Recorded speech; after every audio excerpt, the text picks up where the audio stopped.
dans les cieux. Quand Jésus parle, la création doit faire silence. Oh, sur la terre, quand mon Dieu parle, la création doit faire silence. La création doit faire silence. Les démons doivent faire silence. La création doit faire silence. Que Dieu bénisse. J'espère qu'on a passé une très bonne semaine. Alléluia. Ce matin, vous constaterez que le docteur Boka n'est pas là. Je crois qu'il est à l'église de Paris, n'est-ce pas? Voilà. Il est là-bas avec le frère Séphon.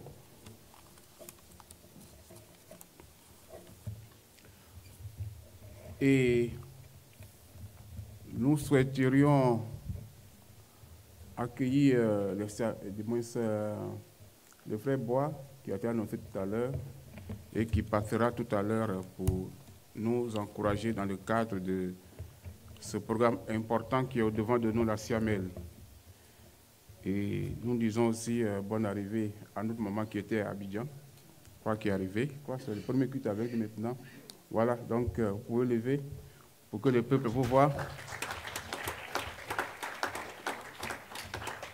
Bonne arrivée. Et ce matin, le culte de ce matin, c'est un culte qui, sans surprise, se place dans le cadre de, en tout cas, la mouvance de la Siamel. Alléluia.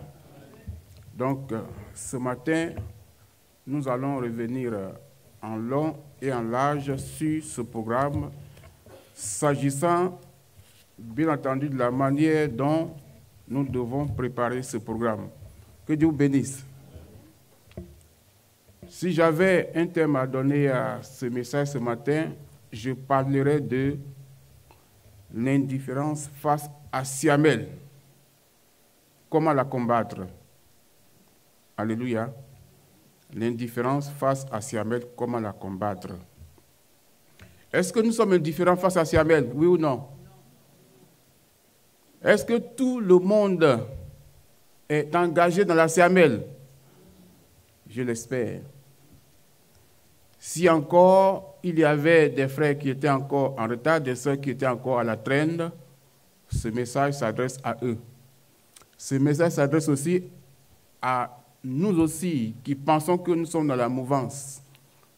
L'idée ici, c'est de mettre l'accent sur les points d'amélioration, sur ce qui est attendu de nous pour que nous puissions vraiment être à la hauteur. Alléluia.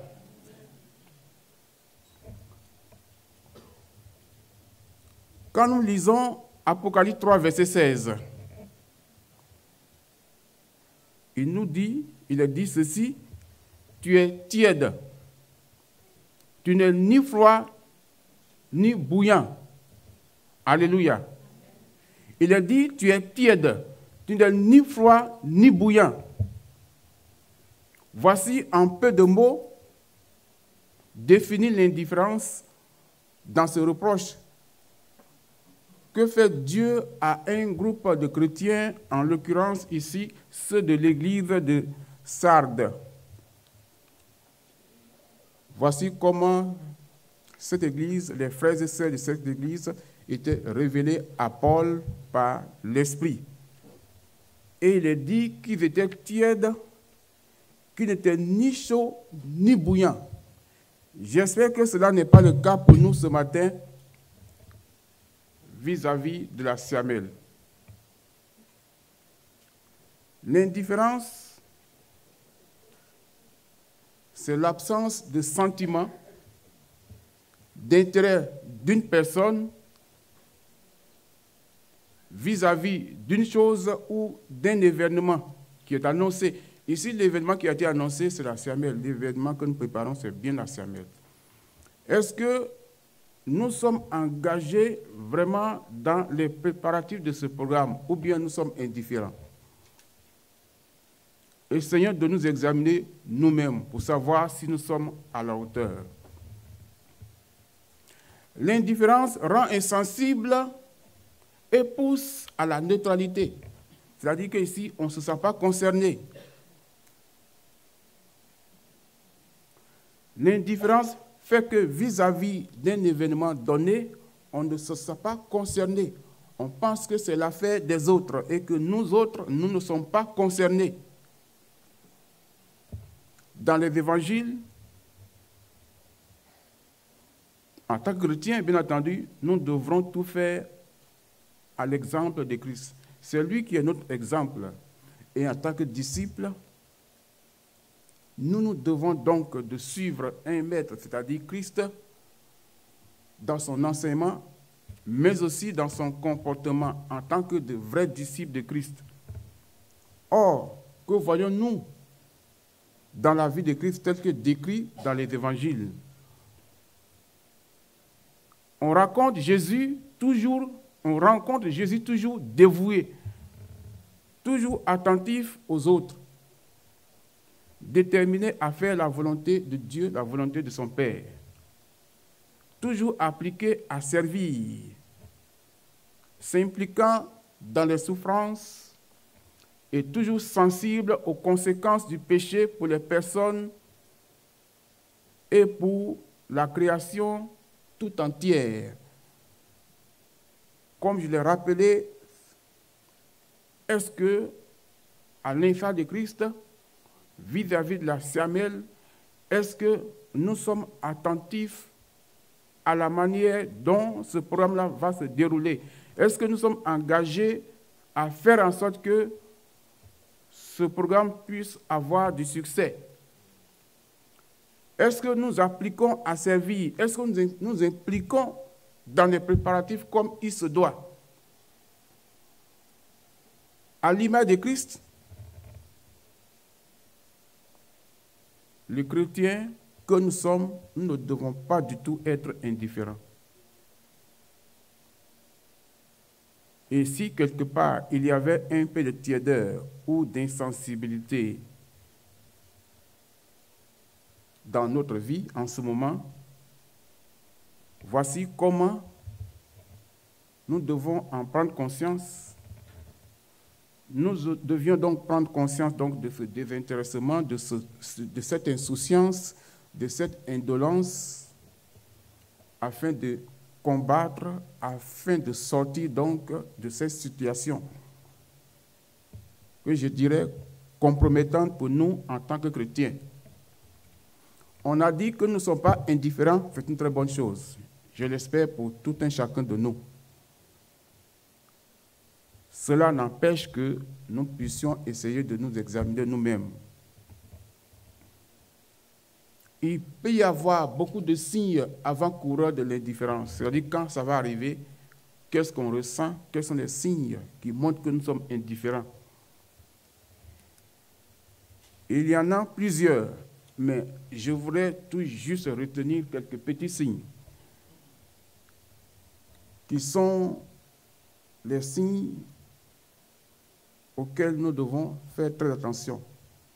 Alors, le signe sur lequel j'aimerais m'attarder, c'est que lorsqu'on est indifférent, le but de la vie chrétienne est perdu de vue. Et l'on n'attend plus le retour de Christ, n'est-ce pas? C'est ça le but essentiel pour nous. Le but essentiel de la vie chrétienne, c'est toujours s'attendre, attendre le retour de Christ et de préparer ce retour-là avec toute l'attention qu'il faut.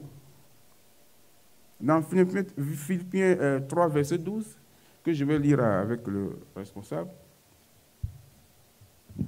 Philippiens 3, verset 12. Ce n'est pas que j'ai déjà remporté le prix ou que j'ai atteint la perfection, mais je cours pour tâcher de le saisir, puisque moi aussi j'ai été saisi par Jésus-Christ. Alléluia. Le but, c'est de saisir Christ. Le but pour nous, c'est de tout faire pour ne pas rater Christ. Le but pour nous, c'est de tout faire pour ne pas rater le ciel.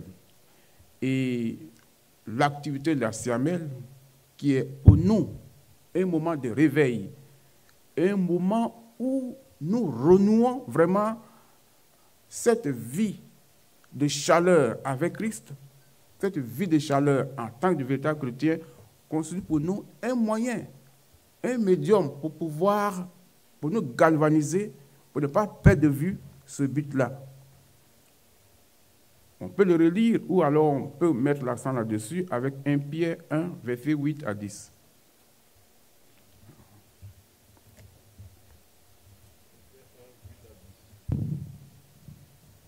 Un Pierre 1, verset 8 à 10. Oui. Lui que vous aimez sans l'avoir vu, en qui vous croyez sans le voir encore, vous réjouissant d'une joie ineffable et glorieuse. Alléluia. Le but pour nous, c'est vraiment la nouvelle Jérusalem en tant que des chrétiens. Nous ne devons pas perdre de vue ce but-là. Quand on est indifférent, ce but-là, on commence à négliger. Ça commence à ne plus être pour nous le premier souci. Quand on est indifférent, au lieu qu'on s'intéresse à comment faire pour pouvoir mériter le ciel, comment faire pour éviter de rater le ciel, on s'occupe plutôt de ce qui devrait être pour nous des questions à minimiser, c'est-à-dire qu'on commence désormais à s'intéresser à des choses qui nous éloignent de cet objectif-là. On est dans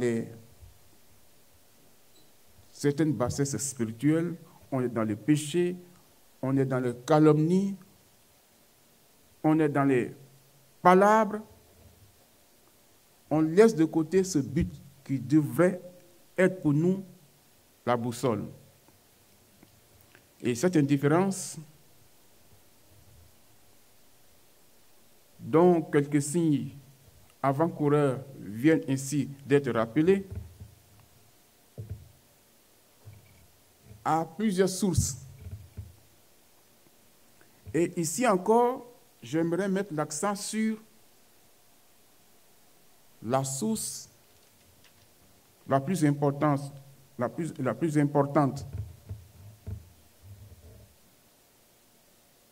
C'est le péché, j'allais dire les péchés non jugés,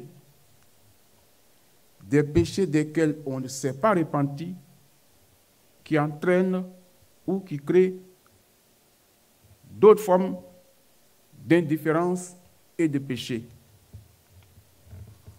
Qu'appelle-t-on les péchés non jugés? Ce sont les péchés desquels on ne s'est pas repenti. Le jugement dans la maison de Dieu, comme vous le savez, ça se passe quand on n'a pas la conscience émoussée, quand on a vraiment le Saint-Esprit, ça se passe à notre propre niveau, c'est-à-dire l'auto-jugement qui consiste pour nous à chaque fois examiner notre comportement à la lumière donc, du Saint-Esprit et de pouvoir sanctionner ce qui ne va pas afin de se ressaisir. Et lorsque ce travail n'a pu être fait à notre niveau, comme je le disais à l'occasion de l'un de mes messages une fois sur la discipline, si ce travail n'a pu être fait à notre niveau, il est fait donc par ceux qui sont établis sur nous à travers les mesures disciplinaires. C'est ça qu'on appelle le jugement dans la maison de Dieu. Donc les péchés non jugés qui entraînent d'autres péchés et qui créent une indifférence aux ordonnances de Dieu. Tu vas préparer 2 Samuel chapitre 11 pour lire les versets 2, verset 4 et verset 15. Et ici, l'exemple que nous souhaiterions rappeler, c'est celui de David. C'est un exemple biblique très significatif de péchés non jugés qui ont entraîné d'autres péchés. David, au lieu d'être au combat avec son armée, parce que le vrai roi à l'époque lorsque il y a un combat, lui-même est sur le terrain. Et David, au lieu d'être avec son armée sur le terrain,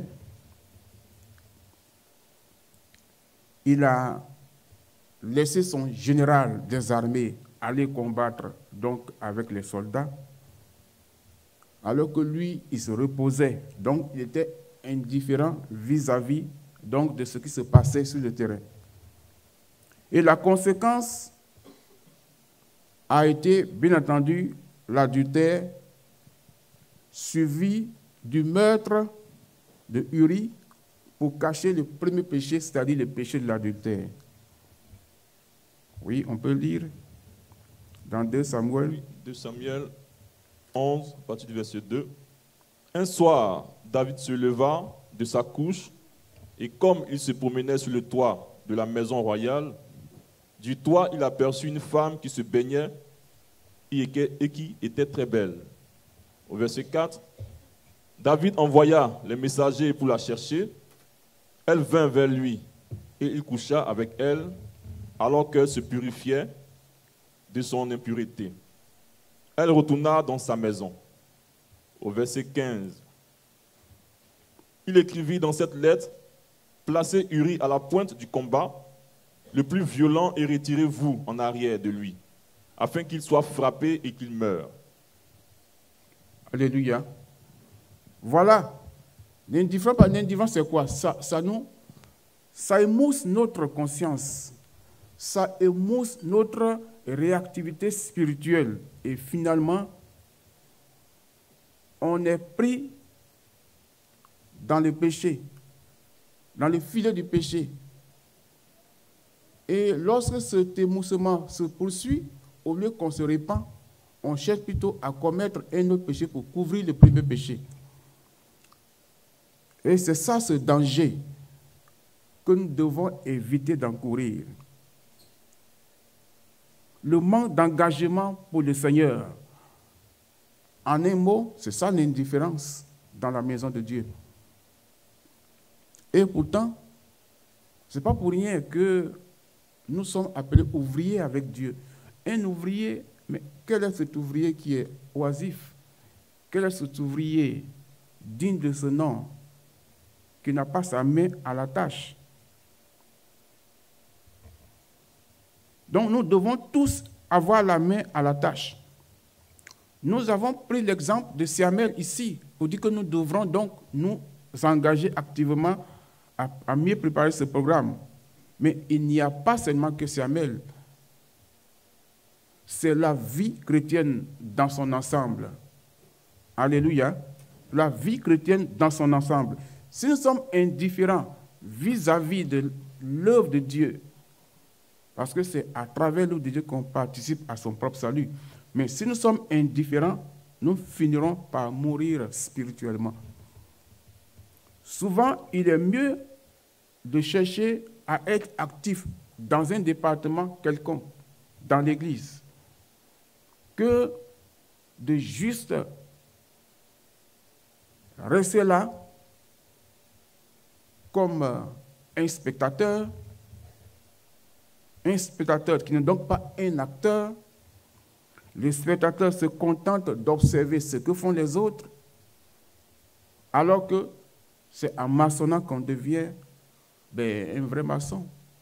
C'est en travaillant qu'on devient un vrai travailleur. C'est en travaillant qu'on acquiert de l'expérience. Mais quand on ne travaille pas et qu'on regarde juste les autres, on pensera que ce sont des choses faciles à faire. On se contentera de juger. Parce qu'on n'a pas fait l'expérience soi-même, on ne verra pas quels ont été les obstacles desquels les acteurs ont pu tirer donc des leçons pour s'améliorer.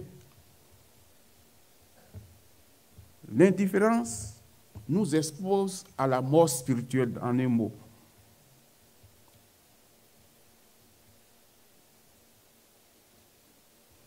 Et les conséquences de l'indifférence sont très nombreuses.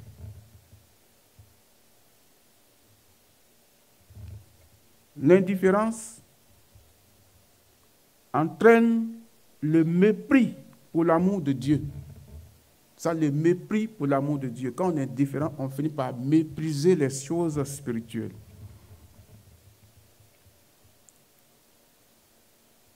Responsable, tu vas préparer quelques passages dans Malachie. Mais je voudrais dire, le mépris, disons l'exemple, avant le commentaire, l'exemple de Malachie 1, verset 2 et verset 6. Vous dites, Malachie oui, vas-y. 1, verset 2. Je vous ai aimé, dit l'Éternel, et vous dites, en quoi t'avons-tu aimé? Ésaü n'est-il pas le frère de Jacob? Dit l'Éternel, cependant j'ai aimé Jacob. Oui, le verset 6. 6. Un fils honore son père et un serviteur son maître. Si je suis père, où est l'honneur qui m'est dû? Si je suis maître, où est la crainte qu'on a de moi? Dit l'Éternel des armées à vous sacrificateurs, qui méprisez mon nom, et qui dites, en quoi avons-nous méprisé ton nom? Alléluia. Vous dites, en quoi nous as-tu aimé? Et vous méprisez mon nom. Quand on est indifférent vis-à-vis de Dieu, Dieu, il le constate. C'est lui qui nous a créés, c'est lui qui nous a fait. Quand on est indifférent, c'est vrai, peut-être que tes frères et sœurs dans la communauté peuvent ne pas le savoir dans l'immédiat. Mais Dieu, lui, le sait déjà. Et ce passage est très éloquent. Il dit, vous dites, en quoi nous as-tu aimé? Vous méprisez mon nom. Il dit, vous méprisez mon nom. Nous méprisons le nom de Dieu lorsque l'ordre qui a été donné, nous ne l'exécutons pas. Pour ceux qui étaient là à la veillée du vendredi, c'est un message très enrichissant qui nous a été donné. Ceux qui méprisent l'ordre de Dieu, c'est écoïte, comme l'a découvert dans le message, ils négligent l'ordre et ils n'exécutent pas ce qui a été donné comme ordre. Et Dieu dit, ce peuple s'approche de moi, de sa bouche. C'est juste par les lèvres que nous témoignons notre amour pour Dieu. Que nous témoignons de notre amour pour Dieu.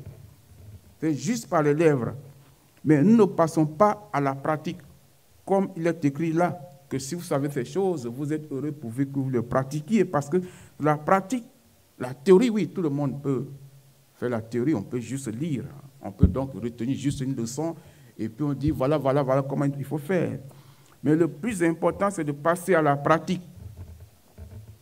Si nous sommes indifférents, nous ferons juste semblant. Nous essaierons de mieux paraître au devant des faits, juste pour satisfaire notre conscience, juste pour plaire à l'autre théoriquement. Mais quant à la pratique, nous ne sommes pas engagés.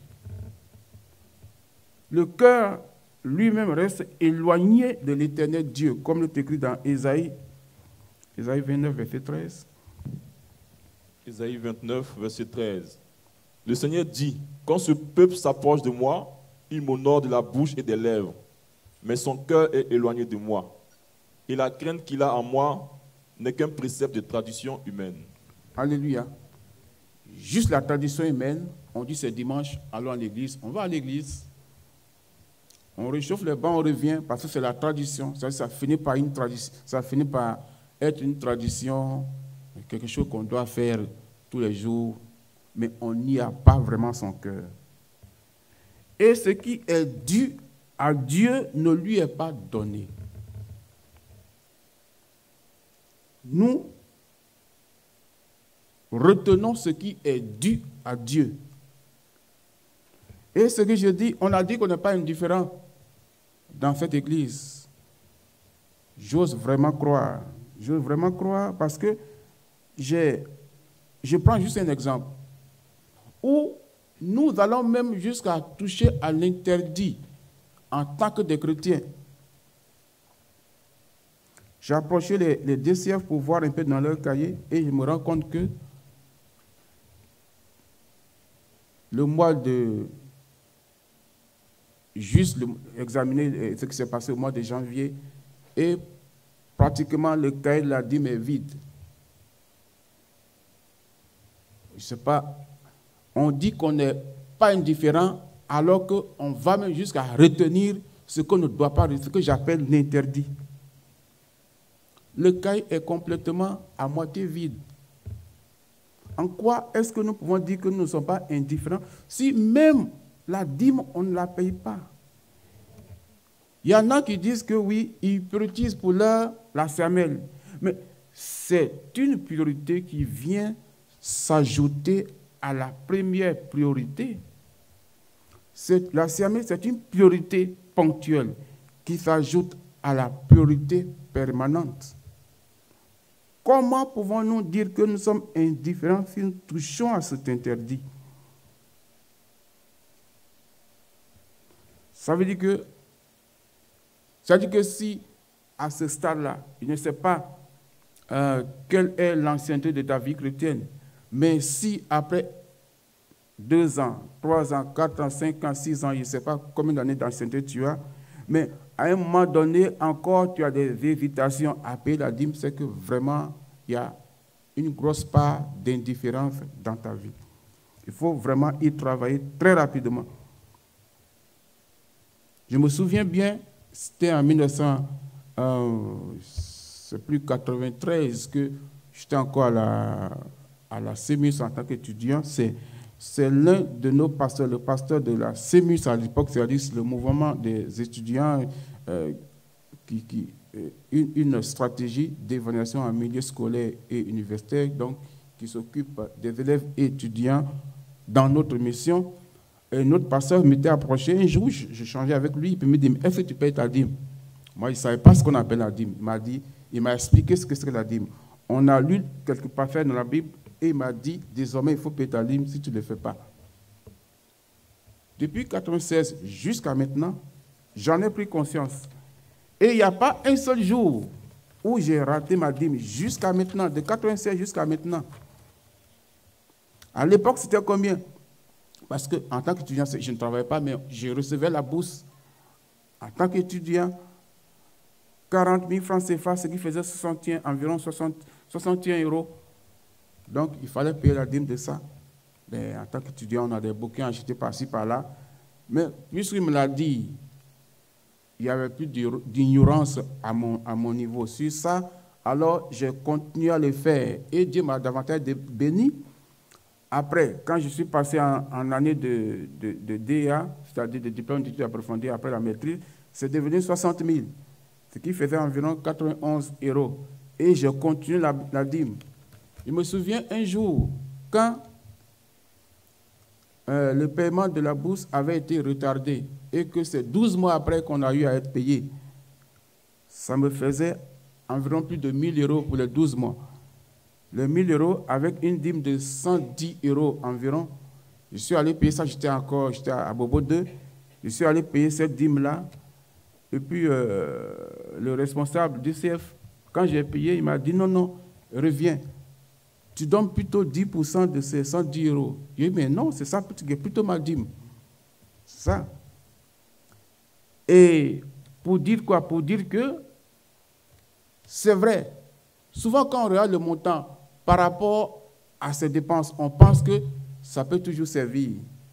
Ça arrive à tout le monde, mais ça, c'est la voix du diable. Il ne faut pas écouter ça. Si tu l'écoutes, tu vas tomber dans l'indifférence. Tu vas finir par avoir une conscience émoussée. Tu vas faire des choses, ça ne va plus rien te dire, et finalement, ça va être pour toi une habitude. Et tu peux même être, pendant une période, dans un lieu où se trouve même pas ton église. Il peut arriver que tu sois empêché au point où tu ne vas pas, peut-être tu arrives dans un milieu étranger où tu ne connais personne encore, tu ne vas pas, tu n'as pas, ton église n'y est pas, et puis tu n'as pas encore commencé à fréquenter notre église. Tu peux garder la dîme parce que c'est de l'interdit. Je me souviens, quand nous étions au Kenya,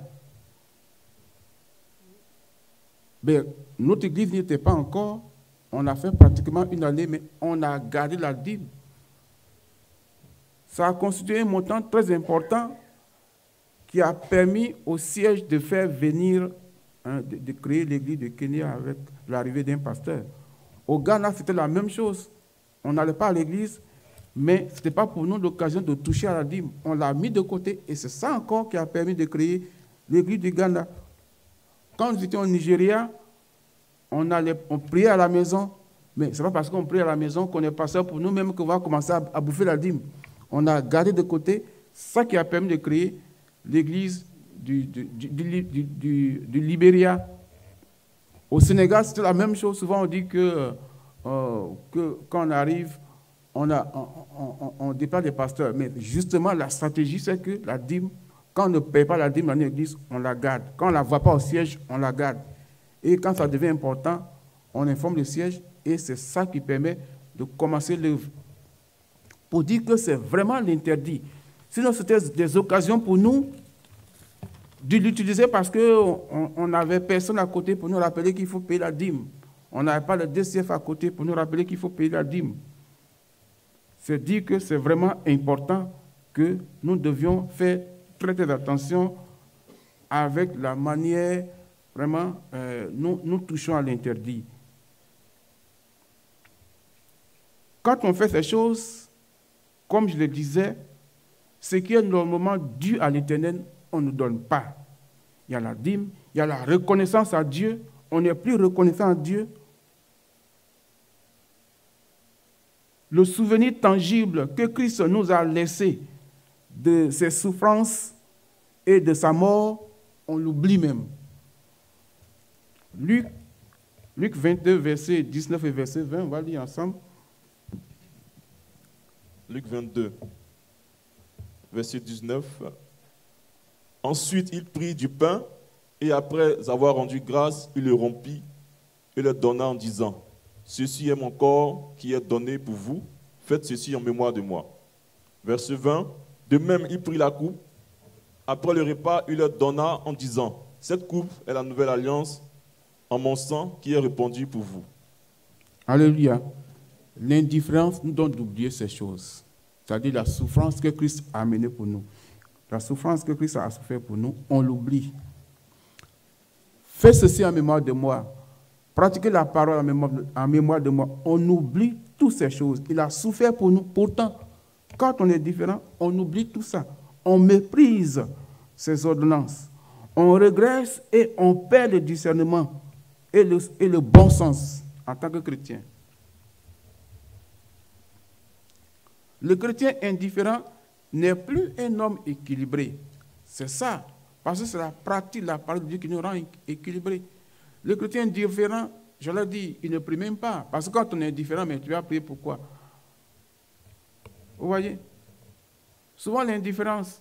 Quand nous prions Dieu et que Dieu nous bénit, malheureusement, ça peut nous souvent pousser à l'indifférence. C'est ça.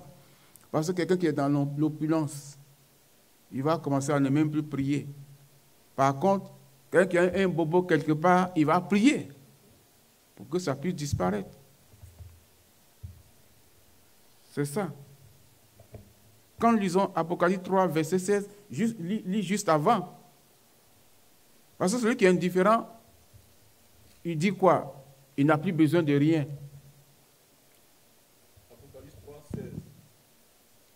Je lis au verset 15. Oui, juste un peu en haut. Okay. Et puis je connais tes œuvres.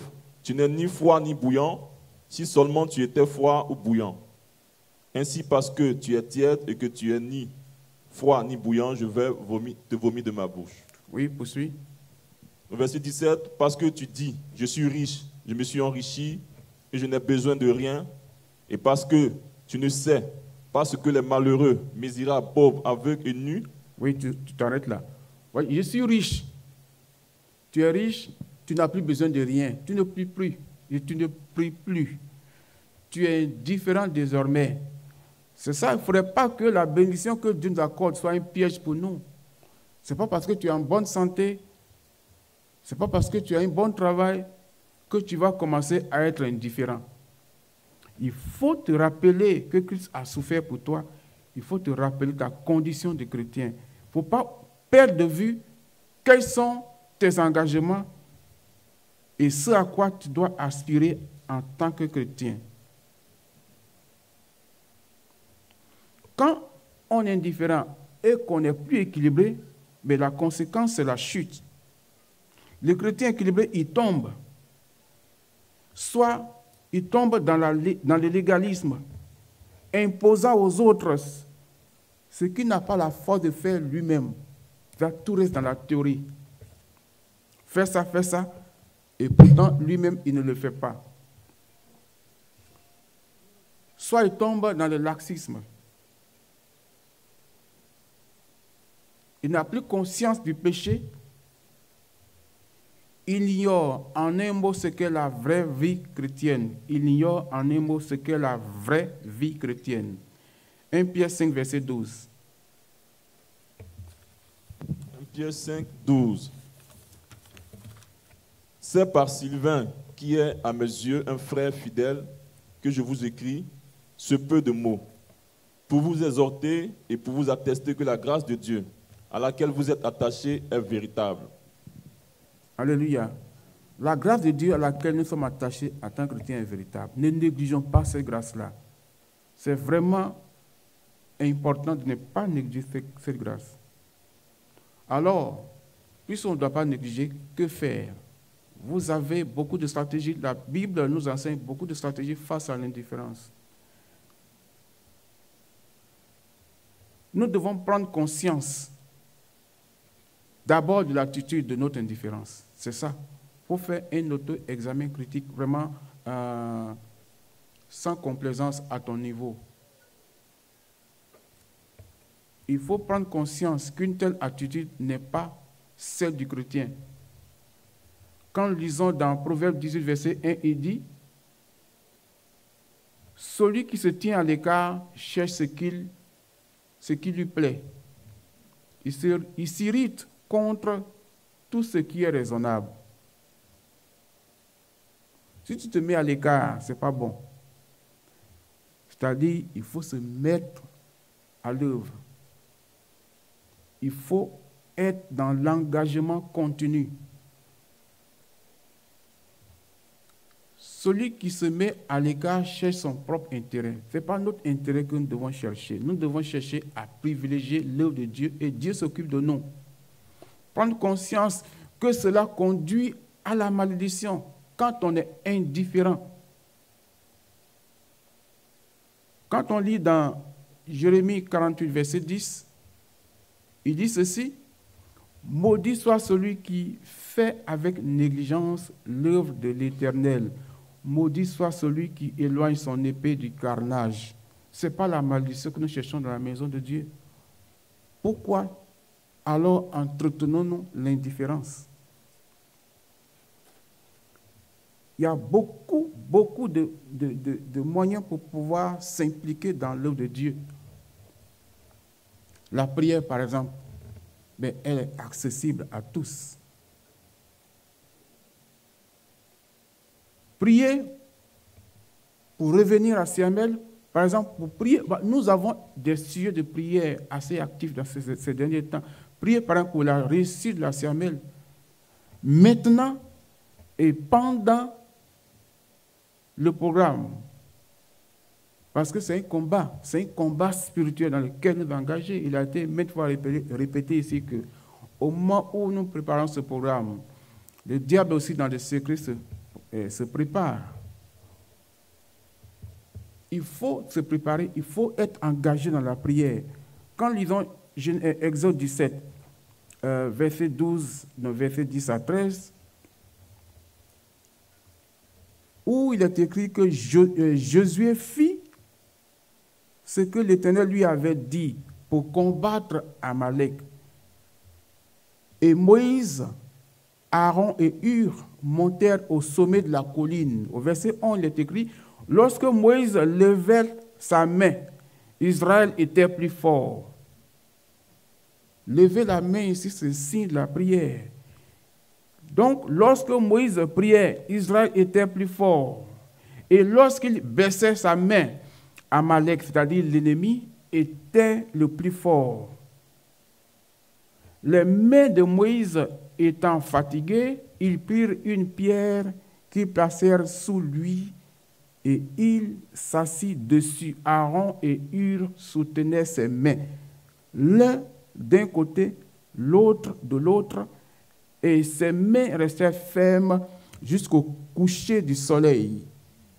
Et Josué vainquit Amalek et son peuple au tranchant de l'épée.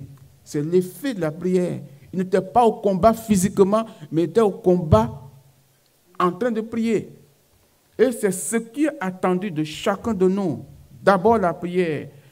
C'est accessible à tous, comme je le dis. Tu as la Bible?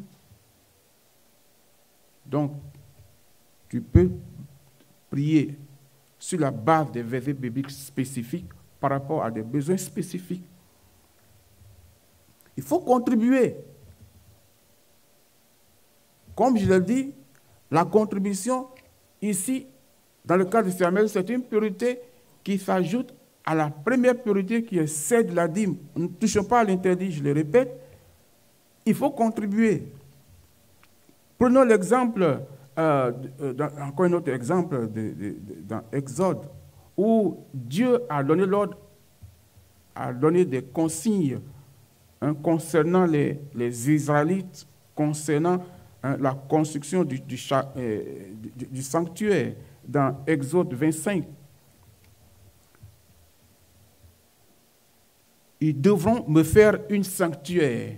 Dieu dit que nous devrions... Alors, il était dit aux Israélites qu'ils devaient bâtir un sanctuaire à Dieu. Donc, ils devront me faire un sanctuaire dans Exode 25, verset 8. Et Jéhovah a poursuivi en évoquant l'engagement de ce futur, l'agencement de ce futur édifice. Ça devrait être fait d'après ce que je te fais voir. Je l'ai fait voir à Moïse comme modèle du tabernacle et modèle de tout son mobilier.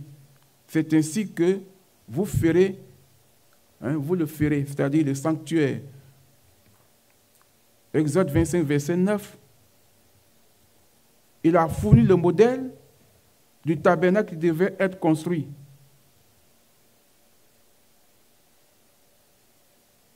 Et Moïse, au devant du peuple, va exécuter tout ce qui a été dit. Nous ne savons pas combien de personnes ont travaillé à la réalisation du tabernacle. Nous ne savons pas. Cependant, ce qu'on sait, c'est que tous les Israélites ont été invités à soutenir le projet, à soutenir ce projet-là avec leurs offrandes. C'est dans ce contexte aujourd'hui que nous sommes tous appelés à soutenir la CIAMEL avec des contributions volontaires. Moïse leur avait dit, prenez de chez vous une contribution pour Dieu, pour l'Éternel Dieu. Que tout homme au cœur bien disposé l'apporte comme contribution de Jéhovah. Donc, il faut que nous soyons disposés à contribuer à la CIAMEL. Il faut que nous soyons vraiment disposés à le faire. Exode 35, verset 4 à 9, il est écrit, quelle a été la réaction? Quelle a été la réaction donc du peuple? Telle devrait aussi être notre réaction aujourd'hui. D'après ce qui est écrit, d'après le récit, Exode 36, verset 3, il est écrit, ils prirent de devant Moïse toute la contribution que les fils d'Israël avaient apportée pour le travail du Saint-Service, pour l'exécuter. Quant à ceci, il lui apportait encore une offrande volontaire, matin après matin. Rapidement, on disposa d'une quantité énorme de matériaux. On doit disposer de tout ce dont on a besoin, dans le cadre de la Siamel. Mais le peuple continuait d'apporter. Les artisans effectuant les travaux vinrent donc dire à Moïse, « Le peuple apporte beaucoup, plus qu'il n'en faut au service pour le travail que Jéhovah a ordonné d'exécuter. » Moïse fit alors passer une nouvelle consigne. « Hommes et femmes, ne produisez plus de matériaux pour la sainte contribution. » Quel constat a-t-on fait? Les matériaux étaient suffisants pour tout le travail à faire, et même plus que suffisants. C'est ça à quoi nous sommes appelés. Des contributions ont été demandées. Nous devons apporter. Apporter, ça doit être suffisant, et même plus que suffisant. Alléluia. Il y a la contribution. Il y a aussi un travail important d'accueil et d'hébergement qui va être fait par les frères et par des sœurs. Et c'est un travail qui a été confié au comité d'accueil et d'hébergement. Et ici, les diacres, ils jouent un rôle pour cette église des frères et sœurs. Sont appelés à approcher le diacre Cassie pour dire combien de personnes ils sont disposés à héberger pendant la période. Il faut qu'il y ait la liste complète. La liste complète, c'est-à-dire vous donnez votre nom et le nombre de personnes que vous souhaiteriez héberger. Il faut qu'il y ait la liste pour que ça puisse être coordonné au niveau de la station. Ici, le responsable, c'est le diacre principal qui doit recevoir cette liste-là. La Bible dit dans Hébreux 13, verset 2, « N'oubliez pas l'hospitalité. Il en est qui, en l'exerçant, ont à leur insu logé des anges. » Alléluia. N'oublions pas l'hospitalité. Ne pas être indifférent, c'est aussi exercer l'hospitalité. Il y a tout à l'heure une réunion à 14h30. 14h30. Voilà. Donc, tous les membres du comité, il y en a à la veillée qui avait été organisée là, mais beaucoup ont brillé par leur absence. Il ne faudrait pas que ce soit la même chose pour cette réunion de cet après-midi.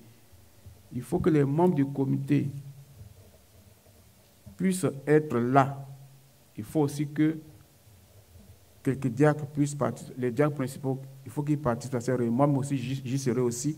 Il faut que nous soyons là pour pouvoir voir l'état d'avancement du travail qui est en train d'être fait dans les comités, pour que nous puissions voir quels sont encore les points où davantage de travail a besoin d'être fait.